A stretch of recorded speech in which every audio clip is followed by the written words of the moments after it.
സ്വതന്ത്ര ഇന്ത്യയിൽ തൂക്കിലേറ്റപ്പെടാൻ പോകുന്ന ആദ്യ വനിത. തന്റെ കുടുംബത്തിലെ 7 പേരെ അതിക്രൂരമായി കൊലപ്പെടുത്തിയ കേസിലാണ് ഇങ്ങനെയൊരു വിധി പ്രഖ്യാപനം. പഠനത്തിൽ മിടുക്കിയായ വിദ്യാർത്ഥിനിയും ബഹുമാനിയായ ഒരു അധ്യാപികയുടെ മകളുമായിരുന്ന ഷബ്നം അവളുടെ കുടുംബത്തിലെ 7 പേരെ കൊലപ്പെടുത്താനുണ്ടായ കാരണം എന്താണ്? എന്തിനു വേണ്ടിയാണ് അവൾ ആ ക്രൂരകൃത്യം നടത്തിയത്? ഇതിനു പിന്നിലെ നിഗൂഢമായ കഥ എന്താണെന്നറിയാം. 2008 ഏപ്രിലാണ് ഉത്തർപ്രദേശിലെ അംരോഹ ജില്ലയിൽ രാജ്യത്തെ നടുക്കിയ ആ കൂട്ടക്കൊല നടന്നത്.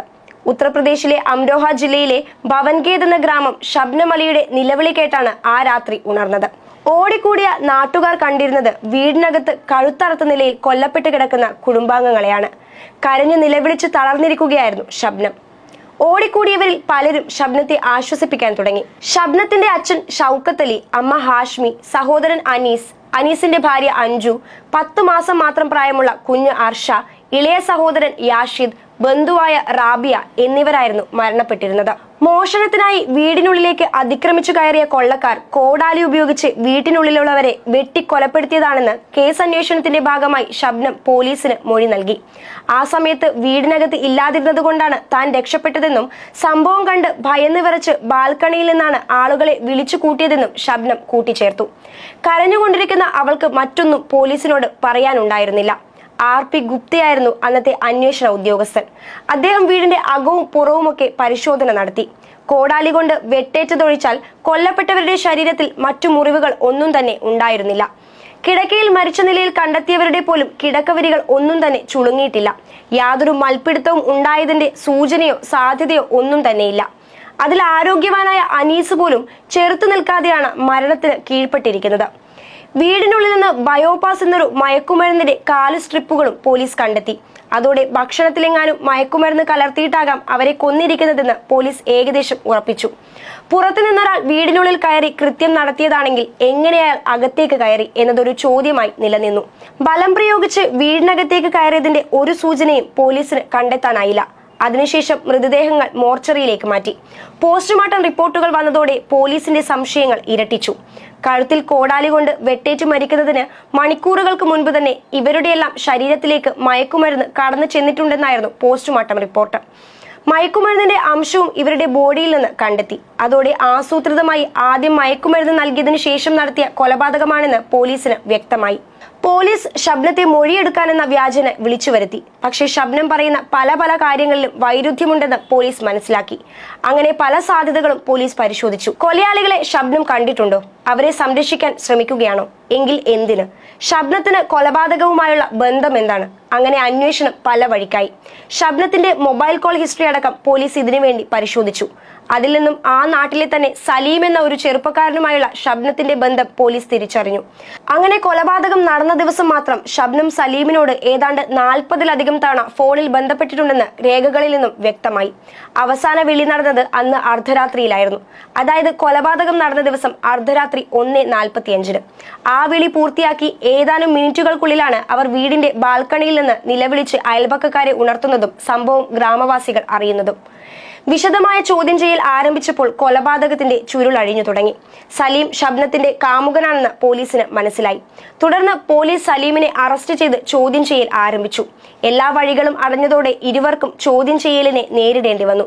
അവർ പോലീസിനോട് സഹകരിച്ചു തുടങ്ങി. സലീമാണ് തന്റെ കുടുംബത്തെ ഇല്ലാതാക്കിയതെന്നാണ് ഷബ്നം പോലീസിനോട് പറഞ്ഞത്. എന്നാൽ സംഭവത്തിന് പിന്നിൽ ഷബ്നമാണെന്നും കൊലപാതക ശേഷം തന്നെ വിളിച്ചു വരുത്തിയതാണെന്നുമാണ് സലീം പോലീസിന് മൊഴി നൽകിയത്. പണത്തിനു വേണ്ടി സലീമാണോ കൊലപാതകം ചെയ്തത്? അതോ സലീം പറഞ്ഞ മൊഴിയാണോ സത്യം? ആരെയാണ് വിശ്വസിക്കുക? പോലീസിന്റെ സംശയം അവസാനിച്ചില്ല. അങ്ങനെ തുടർന്നുള്ള അന്വേഷണത്തിൽ സലീമിന്റെയും ഷബ്നത്തിന്റെയും ചോരക്കറ പുരണ്ട വസ്ത്രങ്ങൾ പോലീസ് കണ്ടെടുത്തു. കൃത്യം നടത്തിയ കോടാലി ഉപയോഗശേഷം ഉപേക്ഷിച്ച കുളത്തിൽ നിന്ന് തന്നെ സലീമിനെ കൊണ്ട് പോലീസ് തിരിച്ചെടുപ്പിച്ചു. തുടർന്നുള്ള അന്വേഷണത്തിൽ പോലീസ് കുറച്ചുകൂടി കാര്യങ്ങൾ കണ്ടെത്തി. അന്ന് രാത്രി ഷബ്നമാണ് എല്ലാവർക്കും പാലിൽ മയക്കുമരുന്ന് നൽകിയത്. എല്ലാവരും ഉറങ്ങിയെന്ന് ഉറപ്പാക്കിയ ശേഷം അവർ സലീമിനെ വിളിച്ചു വരുത്തി. കോടാലിയുമായി എത്തിയ സലീം ഒരു ദാക്ഷിണ്യവുമില്ലാതെ എല്ലാവരെയും കഴുത്തറത്തു കൊന്നു. സലീം മടങ്ങിപ്പോയെന്ന് ഉറപ്പുവരുത്തിയ ശേഷം ഷബ്നം ബാൽക്കണിയിൽ കയറി അയൽക്കാരെ വിളിച്ചു വരുത്തി. ഇതായിരുന്നു അന്ന് രാത്രി അവിടെ സംഭവിച്ചത്. രണ്ട് സമുദായത്തിൽ നിന്നുള്ള ഷബ്നവും സലീമും പ്രണയത്തിലായിരുന്നു. ഷബ്നം ഉയർന്ന സമുദായത്തിൽപ്പെട്ട ഒരു സ്ത്രീയായിരുന്നു. അതുകൊണ്ട് തന്നെ സമ്പത്തിലും വിദ്യാഭ്യാസത്തിലും ഉന്നതിയിലായിരുന്നു. ഇംഗ്ലീഷിലും ജിയോഗ്രഫിയിലും ബിരുദാനന്തര ബിരുദവും ഉള്ളയാളാണ് ഷബ്നം.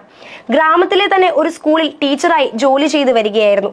എന്നാൽ പ്രൈമറി സ്കൂൾ കാലഘട്ടത്തിൽ തന്നെ പഠനം നിർത്തി കൂലിപ്പണി ചെയ്തിരുന്നയാളാണ് സലീം. ഇവരുടെ വിവാഹത്തിന് എതിർത്തിരുന്ന വീട്ടുകാർ ഇവരെ പരസ്പരം കാണുന്നതിൽ നിന്നും വിലക്കിയിരുന്നു. അപ്പോഴേക്കും അവരുടെ പ്രണയം ഒരുപാട് വളർന്നിരുന്നു.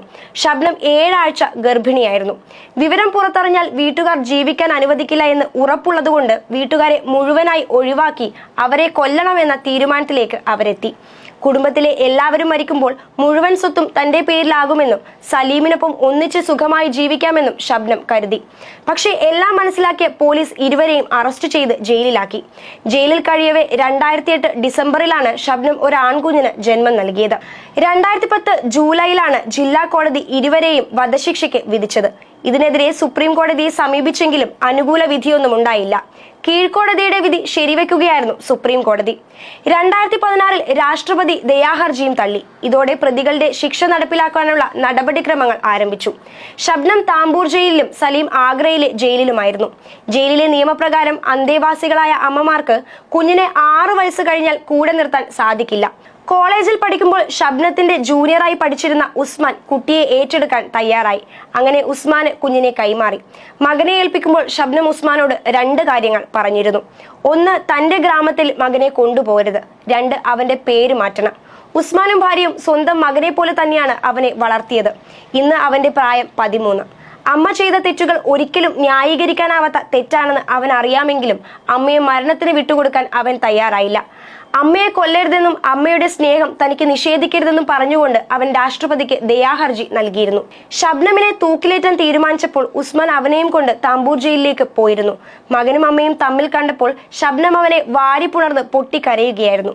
ഒരുപക്ഷെ ഇനി ഒരിക്കൽ കൂടി മകനെ കാണാൻ സാധിക്കുമെന്ന ഉറപ്പ് ഷബ്നത്തിന് ഇല്ലാതിരുന്നിരിക്കണം. നന്നായി പഠിക്കണമെന്നും താൻ കുറ്റക്കാരിയല്ലെന്നും മകനോട് അവർ പറഞ്ഞതായി ഉസ്മാൻ മാധ്യമങ്ങളോട് പറഞ്ഞു. തന്നെ കേസിൽ കുടുക്കിയതാണെന്നും CBI അന്വേഷണം വേണമെന്നും ഷബ്നം പറഞ്ഞെന്ന് ഉസ്മാൻ അന്ന് പറഞ്ഞു. കൂടിക്കാഴ്ചയിൽ അവൻ നിശബ്ദനായിരുന്നു. തൂക്കിലേറ്റുന്നതിന് മുമ്പ് അവസാനമായി ഒരു തവണ കൂടി മകനെ കൊണ്ടുവരാമെന്ന് ഉസ്മാൻ ഷബ്നമിന് വാക്ക് നൽകി. അവൾ അവന്റെ അമ്മയാണ്. മരണത്തിന് മുൻപ് മകനെ ഒരു വട്ടം കൂടി കാണാൻ ആ അമ്മയെ അനുവദിക്കണം. അത് നിഷേധിക്കരുത് എന്നായിരുന്നു ഉസ്മാൻ മാധ്യമങ്ങളോട് പറഞ്ഞത്. കോളേജിൽ വെച്ച് പണത്തിലും ആരോഗ്യത്തിന്റെ കാര്യത്തിലും പഠിത്തത്തിലും വളരെ മോശമായിരുന്ന ഉസ്മാനെ സഹായിച്ചിരുന്നത് ഷബ്നമായിരുന്നു. കോളേജിലെ ഫീസ് പോലും പലപ്പോഴും അവരായിരുന്നു അടച്ചിരുന്നത്. ഒരു മൂത്ത സഹോദരിയുടെ സ്ഥാനമായിരുന്നു ഉസ്മാന് ഷബ്നം. സ്വതന്ത്ര ഇന്ത്യയിൽ തൂക്കിലേറ്റപ്പെടുന്ന ആദ്യ വനിതയായ ഷബ്നം നിയമപരമായ എല്ലാ സാധ്യതകളും അവസാനിപ്പിച്ച് ഇപ്പോൾ മരണ വാറന്റ് പുറപ്പെടുവിക്കുന്നതിനായി കാത്തിരിക്കുകയാണ്. ഇതിനായുള്ള അവസാനഘട്ട നടപടിക്രമങ്ങൾ ചെയ്തുകൊണ്ടിരിക്കുകയാണ് മധുരയിലെ ജയിൽ അധികൃതർ. ഇന്ത്യയിൽ സ്ത്രീകളെ തൂക്കിലേറ്റുന്ന ഏക ജയിലാണ് മധുര. നിർഭയ കേസിലെ പ്രതികളെ തൂക്കിലേറ്റിയ പവൻ ജല്ലാദ് തന്നെയാണ് ഷബ്നത്തെയും തൂക്കിലേറ്റുക.